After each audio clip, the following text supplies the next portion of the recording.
Good morning, boys and girls. So glad you're here today. Today is a new day, and it's beautiful outside. Today is Tuesday, April 28th, 2020. Yesterday on Zoom, we talked about, who remembers? There's a hint back here. Yes, we talked about water. See all the water? And we made a big list of all the things about water. Let's review some of the things. The swimming pool, of course, we're all excited for those to open this summer. The beach, when we go to the beach, we see the water. It's called the ocean. A creek, a lake, and a pond. Some of you have those in your yard, you said yesterday. The aquarium. There's the fish aquarium, but if you've ever been to the Georgia Aquarium, did anybody get to watch the Georgia Aquarium little cameras yesterday that I sent the link for? That is so cool. It's almost like you're really there. Rain, of course, we need our rain, and a waterfall. I saw a picture of Logan standing in front of a waterfall. That was so neat. So we are going to continue our talk of not just about water, but about things that live in the water. First thing I want to start off today is with our devotional. This one seemed very appropriate. It's called God Makes the Rain. There's the picture. It's just one little picture. So I'm going to read about it to you. He fills the sky with clouds. He sends rain to the earth. He makes the grass grow on the mountains. Psalm 147, verse 8. God promised he would never flood the whole earth again. We learned about that with Noah, right? But we still need rain. When you see big dark clouds, it can mean that rain is coming. As puffy storm clouds move across the sky, raindrops fall all the way to the ground. The thirsty land drinks up the rain. The rain helps the plants grow. God planned it that way. God knows that the earth needs rain. He knows that the grass and flowers and trees need special care. He knows because He created everything. God makes the clouds and the rain. He makes the plants and helps them grow. When you see raindrops, you can remember that God takes care of His creation. So we know all about the water cycle and the rain cycle from science from Miss Deborah. Okay, today we are going to read a story about some things. What's the first thing you think of when you think about what lives under the water? Me too. What did I draw up here? Fish. Yes, so we think about fish. There they are on each side. Lots of different kinds of fish. Yesterday we looked at a couple of these. What is that? Yep, that's a crab. Does that live under the water? Yes. What is this that we find in the water sometimes? Can you see it? It's a shell, right? It's not a real shell, but something would have lived in a real shell. What was this? We showed this yesterday. Octopus, right. Then we have some different kinds. These are the things we think of when we think of fish. What would that be? Jumps out of the water. Yes, a dolphin. And this one, I'm not sure what. I'm not a fish person. I don't know what kind this is. If you're a fish person, that might be something called a grouper. Some of the fish that we eat. There's another one. They're all different shapes and sizes. And one more. This one kind of looks like a shark, but I don't think it is. I don't know what this one's called either. I have to do my fish research, I guess. But we're going to find out some more about fish. This one is called It Could Still Be a Fish. I love this book because this has real pictures in it. Not something that someone drew, but something that someone took with a camera. How do you know it's a fish? Let's talk for a minute. How do you know something's a fish? First of all, it has to live where? Right, it has to live in the water. Do fish live on land? No, they would not survive on the land. Miss Deanne bought some goldfish last week for her pond in her backyard. So I'm curious to see if they're going to live. I put them in and I see them in there and I've been feeding them, but I don't know. They're little orange goldfish like this. How else do you know it's a fish? How do they live in the water? Do they breathe? How do they breathe? Do they breathe? Well, let's see. Let's read some of this to see how we know it's a fish. If it lives in water, if it breathes through slits called gills. Can you say that? Gills.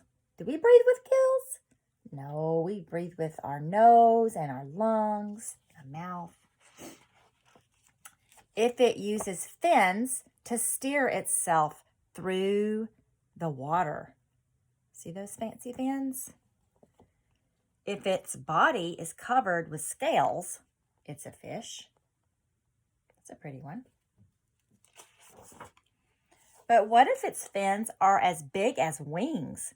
It could still be a fish, like a ray, a stingray. That's still a fish. What if it jumps out of the water? It could still be a fish, like a salmon. Look at these salmon. They're big jumpers. What if its body is flat instead of rounded? It could still be a fish, like a flounder. Look at that flounder. That's a flat fish. Looks like somebody squished him. He's kind of camouflaged too, isn't he? It could be as big as a shark or as small as a guppy. My goldfish that I bought are more like this, like a little guppy. It could be a fish, yet look like something else. Ooh, what does that look like? An eel is long, looks like a snake. It looks like it's a water snake. Ew. A catfish has whiskers like a kitty cat. Look at that fish. And a seahorse has a head like a horse. Look at that fish. Interesting, huh? Fish that live in the ocean are called saltwater fish. The ocean has lots of salt in it. If you've ever gotten that water up in your face or in your mouth, you can taste it. It's yuck. Fish that live in rivers or lakes are called freshwater fish. Some people keep fish at home like a shiny goldfish. That's what Miss Deanne bought for her pond. Or brightly colored tropical fish.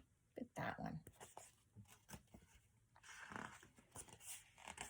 What kinds of fish are good to eat? Do you like to eat fish?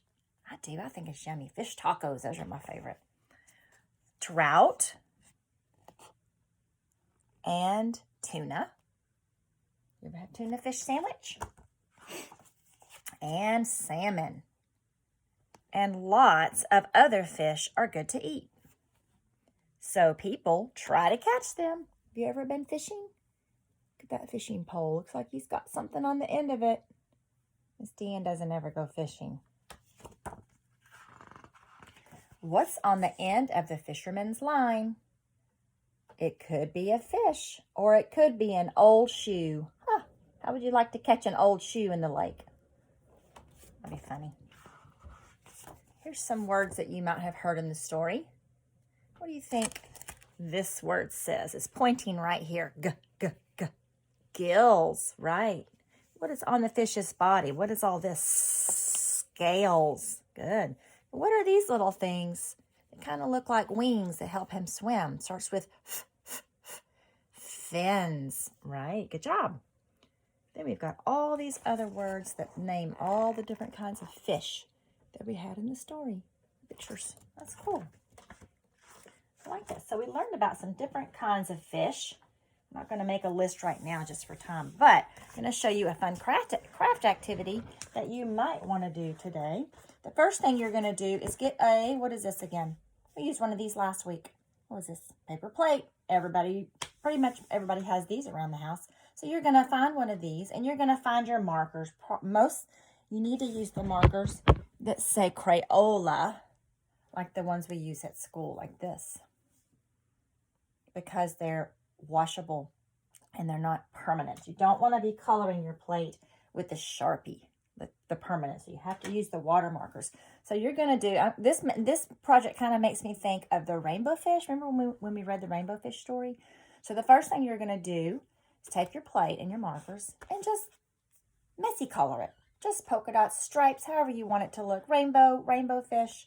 But you got to use the Crayola markers, okay? So you just color your plate. This isn't my best coloring job, but it doesn't matter. You're just going to kind of fill it up with color. The more color, the prettier your fish will turn out, okay? And then what you're going to do, does this look like a fish? That does not look like a fish. Let me grab something in here. You're going to take a pair of scissors.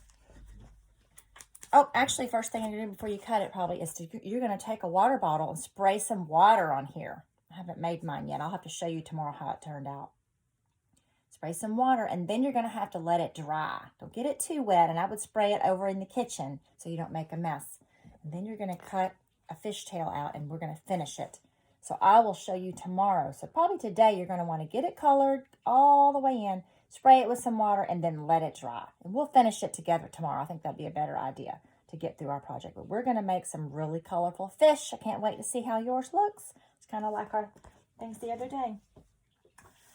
So, okay, boys and girls, I'm going to send an email with some other things for you, fun things for you to do today, some other activities with some water animals and some fish, other things besides fish. Tomorrow we'll talk about other things besides fish that live in the water. You know what some of those are already. So let's bow our heads and thank God for the rain and for us being together. Dear Lord, thank you for this day. Thank you for sending the rain. We need rain for our plants. We need rain for the oceans and all the ocean animals.